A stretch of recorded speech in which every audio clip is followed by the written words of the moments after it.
Welcome. Today we're going to dive into something that, well, it can feel a bit complicated, maybe even a little intimidating, Mm-hmm. Money often does. but it's actually one of the most empowering things you can do. We're talking about getting a really clear picture of your money situation. Yeah, quickly though. Exactly. We want to show you how getting that picture doesn't mean, spending hours buried in spreadsheets or using fancy software. It can be surprisingly fast, Like using information you probably already have access to. right at your fingertips. And that idea of quick clarity, it's really key. It's not about perfection down to the last penny, not at this stage anyway. Yeah. It's about getting a foundational understanding, um, building that base quickly so you can actually start making better decisions. Absolutely. Think of it like getting a quick satellite view of a city, not mapping every single street corner. You see the big roads, the main areas. Exactly. So our goal here today is to walk you through a simple but pretty powerful exercise. Yeah. Something that can give you that foundation, that view in maybe 10 minutes or so. Just getting a solid sense of what comes in and broadly where it goes out. Okay, let's unpack this then. So first things first, the absolute bedrock, the starting point, has got to be knowing exactly how much money is actually landing in your bank account. Mm-hmm. And the key here is net income, not your gross pay before anything's taken out. Right. Not the number on your offer letter necessarily. No, we mean the amount that actually hits your account after tax, after healthcare, retirement contributions, everything else. And understanding that net income number is just so critical because, well, that's your reality, isn't it? It is. That's the actual amount of money you have available to work with each month. It's your real starting point, the true limit for spending or saving. And this obviously includes your main paycheck. Your salary, yeah, or wages. But it also includes other things, like maybe you freelance on the side, Right. or have a small business, or maybe government benefits, or even like rental income if that applies. Any money consistently flowing in. So the very first step for you listening right now is just to quickly think, where does money regularly come from for me? Your main job, yeah. Maybe that side gig selling crafts online, child support payments, perhaps. Just list them out, even mentally. It's surprising sometimes you might realize there's a little stream you hadn't quite factored in properly. Mm-hmm, absolutely. And then, okay, once you've got that list of sources, Yeah. the next step is to figure out your total monthly net income from all of them combined. Okay, how do we handle paychecks that aren't exactly monthly, like biweekly pay? Yeah, good question. If you get paid every 2 weeks, don't just multiply one paycheck by two. That doesn't quite work across the year. Right, because some months have 3 paychecks that way. Exactly. So a better way, a much more accurate way, is to take your net paycheck amount, multiply it by 26, because there are 26 biweekly periods in a year, Right. and then divide that total by 12. That gives you a really solid monthly average. That's a great tip. It smooths things out over the year. What about income that jumps around a bit, like freelance work? Yeah, for that irregular income, the best bet is usually to take a conservative average. Look back at the last few months, maybe 3, maybe 6. Okay. See what actually came in, average it out, and use that figure. Don't try to guess high or be too optimistic. It's better to slightly underestimate than overestimate. Definitely keeps things realistic. Perfect. So list the sources, use that averaging trick for non-monthly pay, average the regular stuff conservatively, and add it all up. Yep. That number you get, that's your total monthly net income.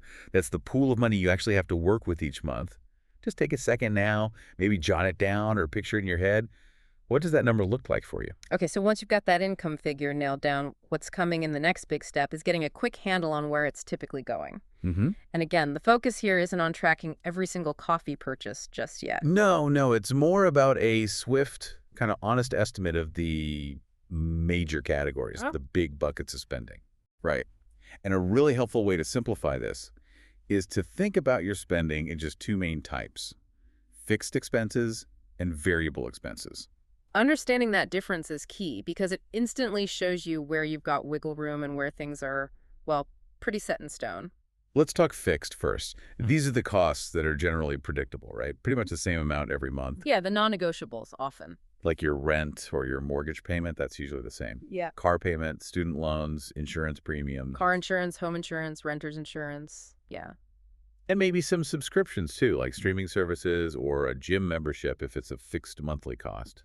Things that bill automatically, usually. Exactly. So the task here is pretty simple. Just list those fixed costs accurately and add them up. These are the things you know are coming month after month. Okay, then you've got your variable expenses. Right, the ones that fluctuate. Yeah, these are often essential costs, but the amount changes. Groceries are the classic example, right? Totally. Big shop one week, Yeah. just essentials the next. Exactly. Dining out falls in here too. Transportation costs, gas, bus fare, maybe ride shares. Utilities often vary. Like electricity, water, based on usage. hmm Personal care items, shampoo, things like that. Entertainment. And then there's always that kind of miscellaneous category for stuff that just pops up. So how do you get a quick estimate for these? Because this is where people often get bogged down. Yeah, don't try to remember everything perfectly or build some giant spreadsheet right now. Yeah. The quick way is just to grab your bank statement or credit card bill from the last month or two. Okay. And don't analyze every single line item. Just scroll through quickly, get a feel for it. About how much went to groceries, roughly how much on eating out, transportation, utilities. Oh, ballpark figures. Ballpark figures, exactly. Just a reasonable estimate for each main variable category. The goal is speed and the overall picture, not perfect, painstaking accuracy at this point. Got it. Estimation, not exactness. Hmm. Okay, so once you have those estimates for your variable spending, the next step is just to calculate your total estimated monthly expenses. Add up that fixed cost total and your estimated variable cost total. Simple addition. That gives you a quick snapshot of your total outflow, your typical spending. Okay, this is where it gets really interesting, bringing the income and the expenses together. Right. So now you've got two key numbers.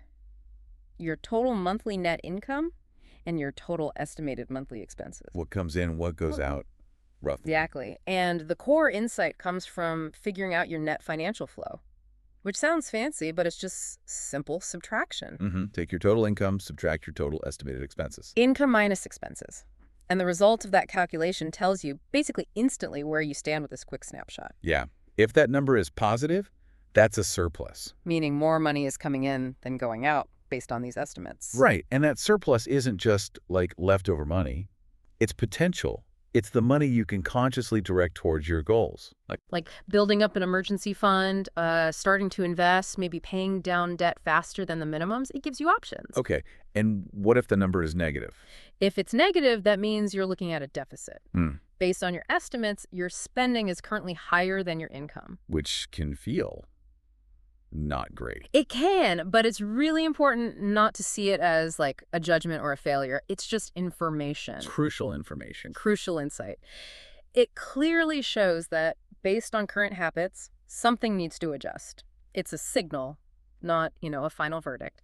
A deficit is basically a flashing light saying action needed. Which leads right into the next step. Mm. If you do find yourself in that deficit spot, making some quick adjustments, and the most obvious place to look first is usually those variable expenses. Absolutely, because that's where the flexibility is, right? Your rent probably isn't changing tomorrow. Not likely.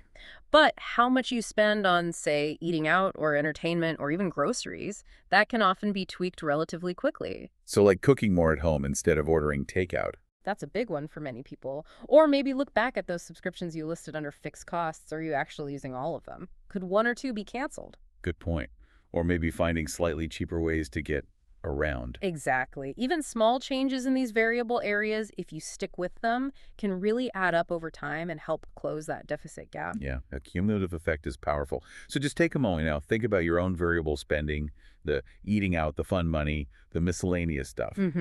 If you found a deficit, or even if you just want a bit more surplus, can you spot maybe just one or maybe two potential changes you can realistically make there starting next month? What springs to mind for you? Okay, and finally, to really sort of solidify this whole rapid process, the last step is to set a preliminary financial goal, something based on the clarity you just got. Yeah, and keep it simple for now, realistic, just focused on, say, the upcoming month. This isn't about planning your whole retirement today. No. So what kind of goal are we talking about? Could be anything, really, based on your situation. Maybe aiming to save a specific amount, even a small amount that you freed up by making an adjustment. Like save an extra $50 this month. Exactly. Or maybe focus on reducing spending in one specific category, like I'll spend 10% less on dining out this month. Or perhaps making one extra small payment towards a particular debt. Okay, simple and achievable. Why is setting this goal important right now? Because it makes the insight real.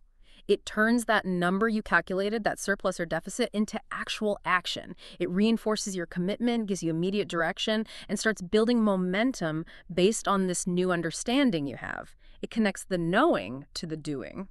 So what's the bottom line here from this whole exercise? Mm-hmm. It really seems to be that you don't need to spend ages agonizing over your finances to get a basic, useful grasp on them. Not at all. In something like 10 minutes, using this approach, you can build a really powerful, simple framework. Income in, expenses out. It's maybe not the absolute final word in financial planning, though. Definitely not.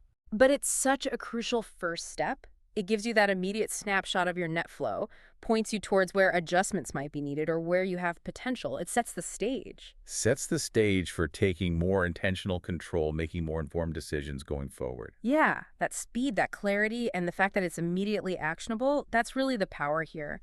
Rapid insight is possible, and it's incredibly useful for figuring out your very next steps. Absolutely. It's all about shining a light, isn't it? So you can be more purposeful with your money, move from feeling maybe overwhelmed or just unsure to having a clearer picture. Mm-hmm. So as you finish your own quick calculation, maybe consider this. What possibilities really open up for you now that you have this clearer picture of where your money is generally coming from and going to? Yeah, what could change? How might even one small adjustment, one small intentional decision you make this month based on this clarity start to change your financial path over the next few months or even longer? Oh. Something to think about.